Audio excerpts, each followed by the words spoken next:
Assalamualaikum. Salam Ibu. Apa kabar Bu Devi? Luar biasa. Alhamdulillah. Pagi ini kita jadwal observasi ya Bu Devi. Terus sekali. Ya Ibu Devi itu mata pelajaran apa ya? Saya mengampu pelajaran bahasa Inggris. Oh iya, bahasa Inggris.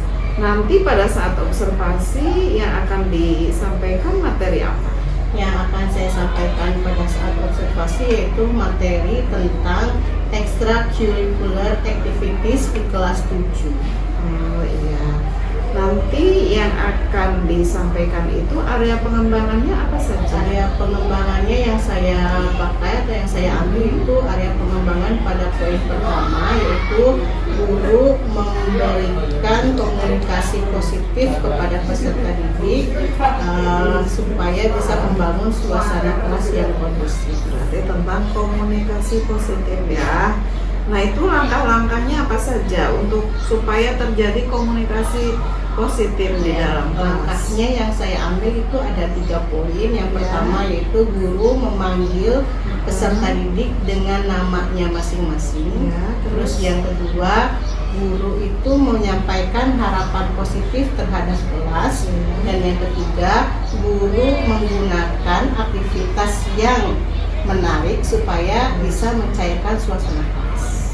Yang pertama tadi mengabsen nama-nama ya. Ya, Ibu biasanya di kelas-kelas itu menguasai berapa persen nama anak? kurang lebih 80%. 80% ya, luar biasa, sudah banyak mengenal anak. Karena biasanya anak itu akan bangga kalau bu gurunya itu tahu nama kita gitu. Jadi merasa, oh ibu hafal nama saya gitu, berarti ibu memperhatikan saya. Jadi nanti ditingkatkan lagi biar 100% minimal hafal nama anak dan juga mengetahui karakteristik dari masing-masing anak. Tadi yang kedua itu memberikan harapan positif ya. Apa itu harapan positif yang disampaikan oleh Bu Jadi Devi? harapan positif yang nanti disampaikan khususnya ini terhadap kelas yang saya ampu nanti di kelas 7H bahwa harapannya semoga nanti di pertemuan-pertemuan selanjutnya kelas 7H tetap aktif dalam pembelajaran, tetap kompak dan tetap memperhatikan apa yang dijelaskan oleh gurunya. Seperti itu. Luar biasa ya, sehingga anak-anak itu lebih suka, lebih senang gitu di dalam kelas dan tentu saja tetap semangat.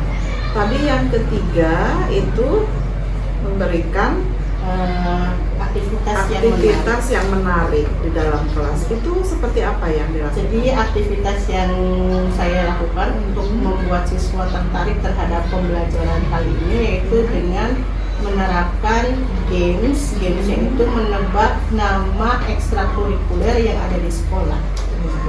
Jadi nanti teknisnya adalah ada beberapa orang anak yang maju ke kelas yang saya panggil tentunya tadi dengan namanya masing-masing. Terus nanti anak tersebut diminta untuk memberikan clue-nya itu bisa berupa gambar atau bisa berupa gerakan kepada teman-teman yang lain.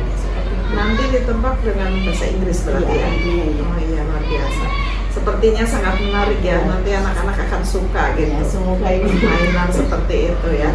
Jadi memang kita harus memberikan pembelajaran itu yang menarik sehingga anak-anak itu dengan bahasa Inggris nggak merasa sulit tetapi mudah karena menyenangkan. Sesuatu yang menyenangkan itu menjadi akan semakin mudah dan enak untuk kita pelajari. Kemudian selama perjalanan Bu Devi mengajar, barangkali ada hal-hal yang luar biasa atau ada hal yang perlu disampaikan, yang permasalahan yang intinya itu sebenarnya yang saya temui itu tentang penguasaan vocabulary atau kosakata anak-anak yang masih sangat minim, Bu. Jadi harusnya kan sebenarnya ada tingkatannya, misalnya kalau SMP harus menguasai berapa ribu kata. Jadi anak-anak sekarang itu sepertinya masih kurang atau jauh dari standarnya yang terus. Nah sekarang apa upaya Bu Devi untuk mencapai biar anak-anak itu kosakatanya lebih bertambah? Ya, supaya anak-anak kosakatanya lebih bertambah itu biasanya pertama saya minta anak seperti dulu saya juga pernah mengalami pada saat SMP, ibu pengalaman. Jadi kalau pulang sekolah itu saya diminta sama Pak Andreas gurunya dulu itu, coba kalian tuliskan di selembar kertas atau di buku kalian setiap apa saja yang kalian temui di jalan. Bisa berupa barang-barang, bisa berupa pohon atau sungai, misalnya ditulis. Nanti di rumah cari bahasa Inggrisnya. Nanti setelah itu di sekolah kalian setorkan kepada gurunya begitu. Saya hari ini kemarin dapat ini Pak, kosakatanya ada 5, misalnya ada 10 begitu. Selain itu juga bisa lewat lagu Bu. Ya, lagu berbahasa Inggris. Anak-anak emang lebih suka mendengarkan lagu, belajar kosakatanya daripada dengan pembelajaran yang manual, misalnya menulis ini kosakatanya kata ini artinya ini, lebih suka pakai lagu daripada seperti itu. Jadi dengan lagu kan mungkin jadi lebih menarik, menyenangkan, apalagi anak yang lebih suka nyanyi. Tapi biasanya kan nyanyi mereka tidak tahu kata-kata artinya apa. Sekarang mungkin dengan dimotivasi untuk lebih banyak tahu, di situ akhirnya mereka lebih banyak mengenal kosakata, lebih bertambah ya. Itu cara atau trik-trik yang luar biasa. Semoga bisa ada lebih hasil yang lebih banyak karena anak-anak sekarang itu memang perlu didorong. Aslinya kalau mereka lebih suka misalnya nonton animasi aja, di situ kan ada terjemahannya. Nanti mereka juga bisa dengan nonton animasi juga ya. Seperti itu. Ada lagi hal-hal lain barangkali? Saya kira itu saja yang paling signifikan yaitu Yang berhubungan dengan mata pelajaran bahasa Inggris. Oh ya, terima kasih. Sepertinya cukup untuk observasi hari ini. Semoga nanti pada saat observasi bisa berjalan lancar seperti apa yang sudah direncanakan. Terima kasih Ibu atas waktunya sudah menyempatkan waktu. Ya, terima kasih. Assalamualaikum warahmatullahi wabarakatuh. Waalaikumsalam warahmatullahi wabarakatuh. Assalamualaikum Pak Ade. Apa kabarnya hari ini? Alhamdulillah sehat. Siang ini kita akan melakukan praobservasi ya Pak Ade. Pak Ade mapelnya seni budaya. Ya. Nah, materi yang akan dibawakan nanti pada saat observasi apa? Apa? Materinya itu seni rupa dengan tujuan pembelajaran peserta didik mampu merefleksikan efektivitas pesan dalam sebuah karya berupa poster. Jadi nanti anak membuat poster. Nah, area pengembangannya apa? Untuk area pengembangannya saya pilih yang ketiga, yaitu guru memfasilitasi diskusi kelompok yang interaktif, kritis dan juga inklusif. Jadi nanti ada pembimbingan dari saya Ya. mengenai agar diskusi kelompoknya lebih interaktif. Jadi nanti desain pembelajarannya seperti apa? Untuk pembelajarannya nanti anak saya bagi menjadi satu kelompoknya itu 2 orang. Nanti satu meja saja, jadi biar gampang, biar cepat. Nanti anak langsung praktek pembuatan poster dengan tema yang sudah direncanakan. Sebelumnya itu diadakan observasi dulu Ibu ke lingkungan sekolah, jadi dilihat permasalahan apa yang ada di sekolahan. Terus siswa nanti di kelompoknya itu memilih salah satu tema yang akan menjadi tujuannya untuk pembuatan poster. Jadi nanti sudah memilih, masuk ke dalam kelas itu, saya sudah fasilitasi menggunakan Chromebook medianya. Ya, nanti pakainya Canva for Education, jadi sekalian pemanfaatan media for Education untuk pembuatan poster. Apakah sebelumnya anak-anak sudah mengenal tentang Canva?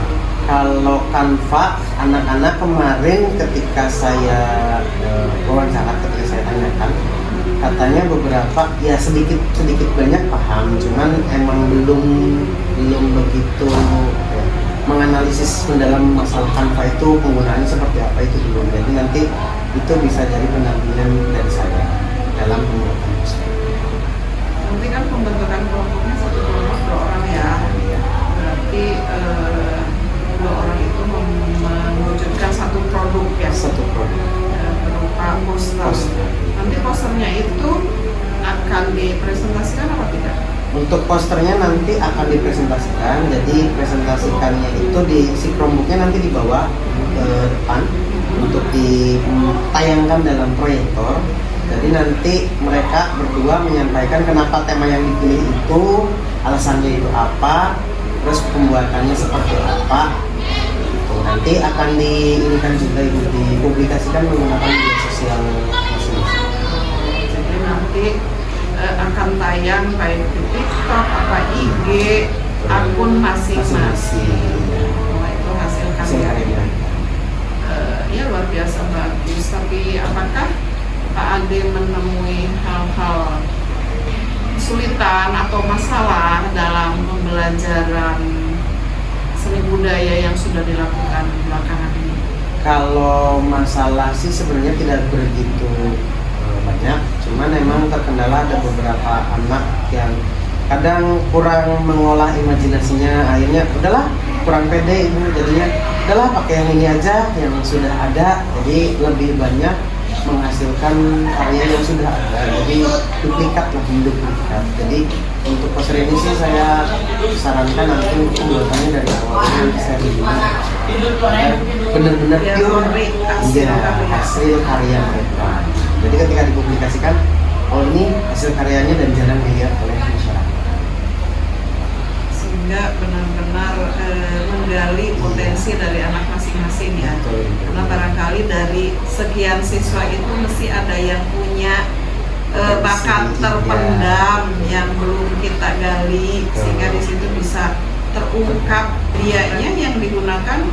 Kalau media, saya lebih menggunakan media Canva. Jadi nanti saya penataan, kemarin juga kan kita sudah mempelajari tipografi, cara penataan huruf. Ya luar biasa sekali. Sepertinya materi yang disampaikan oleh Pak Ade menyesuaikan zaman yang sekarang, teknologi yang semakin canggih.